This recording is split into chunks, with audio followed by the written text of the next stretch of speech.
Assalamu alaikum, this is Rusi and welcome back to Ruisiology. Today we're going to talk about leaders. And you think it might not benefit you because you're probably thinking, well, I'm not a leader, like I'm not a president of an entire country, so why should I care? But the thing is, you're actually a leader of, if not for other people, you're a leader for yourself. Every morning you wake up, you get to decide what you get to do. Everything that you own is actually kind of like part of your kingdom. Okay, I'm gonna stop this analogy right here. So we're gonna jump to the meat of it. Imam Al-Ghazali, Persian Muslim polymath, has made many metaphors describing the human condition, and that our hearts are kind of like the rulers and our souls and bodies are kind of like the kingdom. Sometimes we follow our heart and sometimes we go against it. And naturally, since we have to protect ourselves, there's also tiny little soldiers that are inside us that are actually trying to fight us all the time. We can think of things that, deter us away from goodness, like evil, like greed, jealousy, hatred, feeling so much rage and, negative emotions. Imam Al-Ghazali formalizes 4 different human characteristics that actually works against ourselves. Number 1, beasts of prey. This means obvious someone who is very aggressive. You can't just simply go outside and beat someone up and not get repercussions from it. So obviously anything that's like beasts of prey, I guess like this is at least socially avoidable. Next one is brutish qualities. This means gluttony, greed, lust. Someone who's always more for myself. I need this, I need that. I guess this is kind of like one of the 7 deadly sins, perhaps, like lust, gluttony, and stuff like that. Third one called Satanic Qualities. Basically, someone who learns knowledge and uses it for evil purposes instead of using it for good. They take what is out there, they collect it, and spread misinformation and spread chaos on purpose. Now, why would anyone do that? And the fourth one surprised me the most. Lordly qualities. Now, wait a minute, how does that make any sense? How can lordly qualities or godly kind of, superiority kind of qualities work against yourself? At first I was kind of confused because isn't that what we strive to be? But essentially what Imam Al-Ghazali means is that someone who has these lordly qualities working against them uses this kind of personality trait and pushes or forces doctrines onto other people through greed and through ego. This is how he describes it. He claims lordship for himself and loves mastery, superiority, and exclusiveness in all things, to be the sole ruler and to slip away from the noose of servitude and humility. He longs to study all branches of knowledge. Nay, rather he claims for himself knowledge, and he rejoices when knowledge is attributed to him and is grieved when accused of ignorance.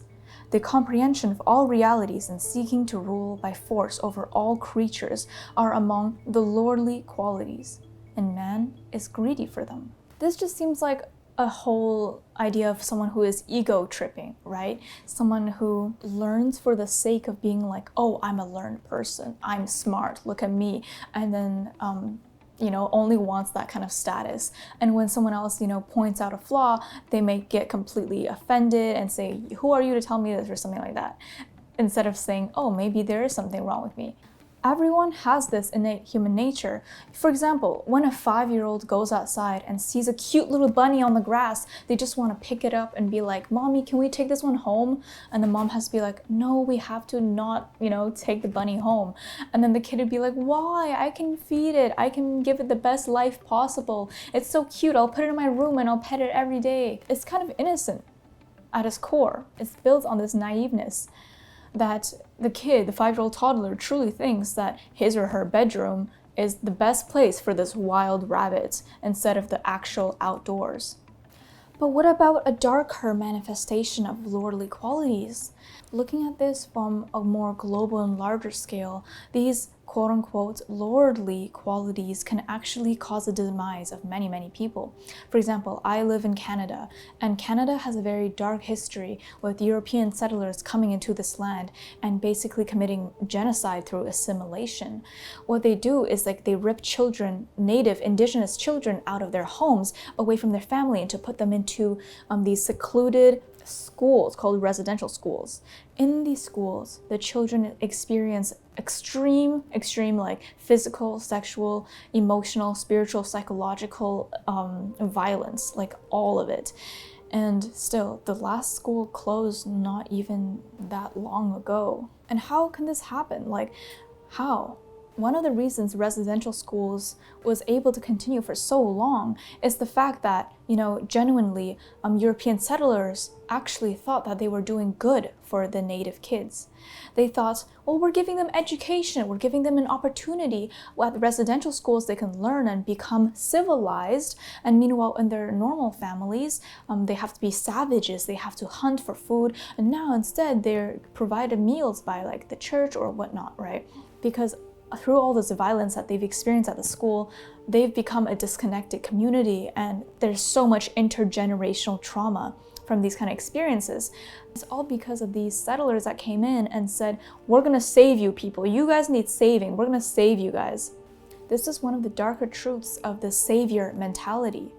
Then if everybody has somewhat of this kind of trait of lordly qualities, or perhaps kind of like a chance to ego trip, how can we ever even tell who is truthful in society? Sheikh Hamza Youssef said in his podcast, The Sacred Text, that unfortunately many people in positions of higher leadership have this type of ego that's motivating them. Even Muslim scholars, imams, teachers, and leaders, even the best of speech makers, they could be as vulnerably as anybody else, be impacted and swayed by their own ego, their lordly qualities working against them. They may be doing it for themselves, rather for the sake of Allah. Is there ever a way to find out if they're genuine?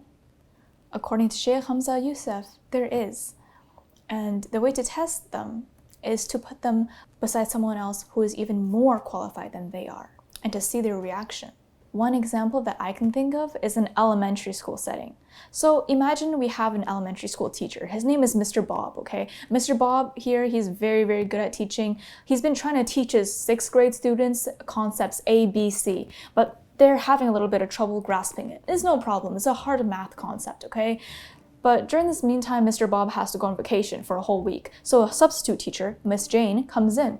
Substitute teacher, Miss Jane, teaches for a week, and then leaves. Mr. Bob comes back. Mr. Bob says, hey students, how was, Miss Jane? Was she a good teacher? Was she a good substitute? Did you guys learn from her? And an expected answer perhaps would be, oh, Mr. Bob, like, Miss Jane was great, but no one can replace you. But imagine if the students say this instead. Mr. Bob, Miss Jane taught us so much. She even taught us concepts A, B, C. We've been trying to learn that with you, but we just couldn't understand it with you. But she made us understand it so well, and we're so happy because we finally understood the concept. Now, Mr. Bob could respond in many ways. If he was a genuine, true teacher who's teaching for the sake of giving students knowledge, he would be so happy. He would be like, finally, I'm so glad Miss Jane was able to teach you what I've been trying to teach you. That's such a relief off my chest. I'm really glad you guys liked her. You know what? I'm gonna actually try to learn from Miss Jane. I'm gonna try to go talk to her and see what she did and, employ that in my own teaching skills so I can improve. But Mr. Bob could also think like, who is Miss Jane to just simply walk in here with only 5 years of teaching experience? I have 20 years of teaching experience. Who is this random teacher that just graduated out of teacher school? She doesn't know what she's talking about. Plus, she probably taught them all wrong anyways. Or he might even think, man, maybe I'm just not a good teacher. Wow, it seems like they really like Miss Jane. Who is she anyway? Well, whatever. If the teacher was not operating out of ego or the lordly qualities, they would be so happy. But if he was operating out of ego, he will feel jealous, hatred, resentment for himself and for Miss Jane, because he sees Miss Jane as someone who is more qualified, and he feels like his position has been attacked or that his worth has been degraded into a level below her. But it is undoubtedly very, very hard to see someone who's doing something that you love even better than you and to actually look up to them and not feel a little bit of jealousy. It's just a human nature. But as long as we're able to watch out for this, we can actually excel better at leading. This actually made me wonder. Looking around at the world today of politics and whatnot, I'm not very involved in that kind of debates and arguments on the internet, but it seems like there's a lot of talking. I've been actually wondering, what if the people who are most qualified to be the one giving help will actually never step up to do so, unless there would be a need to? You know that quote that says, "He who speaks knows not"? Well, it's not always true, right? Because that's kind of a paradox. So it's just saying if you're talking, you don't know anything. The nature of knowledge is to be shared through speech. That sentence, "He who speaks know not," may be a paradox. But is this sometimes true? In Plato's book, The Republic, there's like this famous metaphor story about a ship. Once there's a man who has a big boat, and he doesn't really know much about boating or sailing or how to like sail across the ocean, all that stuff. So he outsources it. He invites like a crew of like 20 people and even more onto his boat and says, "Okay, now we have a whole crew. Everyone here knows about boat stuff." As they're about to set sail, they started wondering, okay, who should be the captain? So in a democratic society, they will have an election. And then all the crewmates would be, writing their best speeches, preparing their best suits, ready to present to everybody why they should be the best captain. However, there's this one other crew member who is not participating in these writing speeches and writing discussions and going up and performing and trying to get on everyone's good side.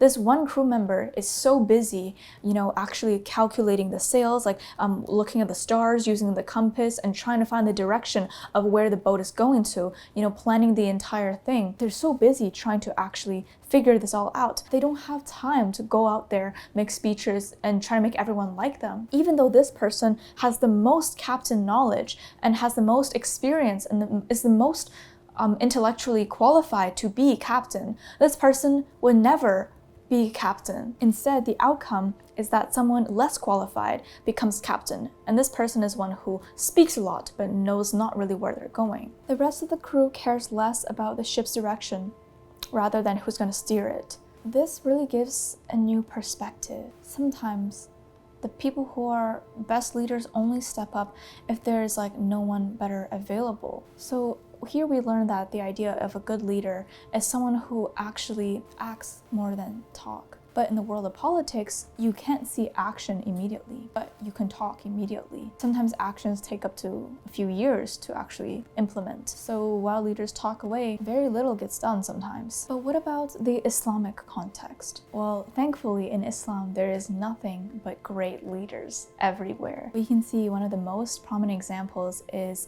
Aisha, radiallahu anhu, one of the best mothers of believers, and she made speeches for so many to hear. Thanks to her, we have so much information on Islam, about hadiths, about how to live righteously. In Ida Aslan's podcast featuring Ustaza Huraida called Women Around the Messenger, Ustaza Huraida explained that Aisha was not only a noble leader among her people, but she actually wanted to be forgotten. When Ibn Abbas wanted to gift Aisha a poetry dedicated to her about her, Aisha said, "Dear Ibn Abbas, by the one whose hand my soul is, I would like to be someone forgotten." This is so surprising and so humbling. With the knowledge of medicine, of psychology, of everything that she had, she could have, demanded for much more. She could have requested for a whole kingdom to be built after her. She could have created a whole legacy, but rather she said she'd rather be forgotten. She would rather people keep the knowledge instead. This just shows even more the fact that she is such a great leader, because she didn't do it for the sake of appeasing lordly qualities. If Aisha radiallahu anhu was actually trying to appease her lordly qualities, she would have perhaps felt even bitterness if people forgotten about her. She might have even said, "Never forget me, I'm the most important, don't you dare forget me." But she didn't. She said she would rather be forgotten. Subhanallah.